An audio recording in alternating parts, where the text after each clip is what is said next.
reside punching above its weight in design. The OnePlus 5T also happens to have one of the better displays on the market today. My initial reaction upon hearing that this device has a 6-inch 18:9 OLED screen was to fear it was another of those poor LG OLED panels that has plagued the V30 and Google's Pixel 2 XL. It was an unfounded fear, however, as OnePlus wisely waited until it could secure a Samsung OLED screen, and I've been super satisfied with that choice. On your first look, you might not even recognize this as an OLED display. It exhibits none of the telltale signs like lurid oversaturation or color shifting at anything but extreme viewing angles. It's just a very good and reliable screen, and OnePlus has gone to the trouble of providing sRGB and DCI-P3 color calibration options for those among us who care. Knowing the company's geeky target audience, there will be plenty of us who do make use of that facility,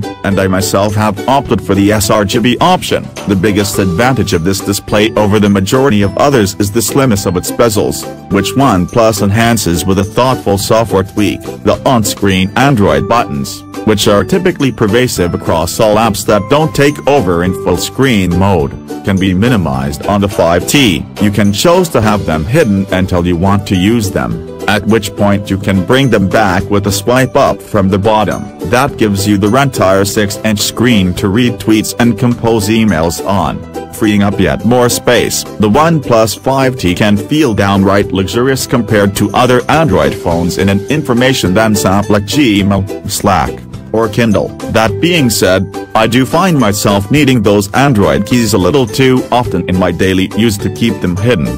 So this new change is beneficial, but only in circumstances where you don't have to do much multitasking. Another improvement from OnePlus with the 5T is a so-called sunlight display mode.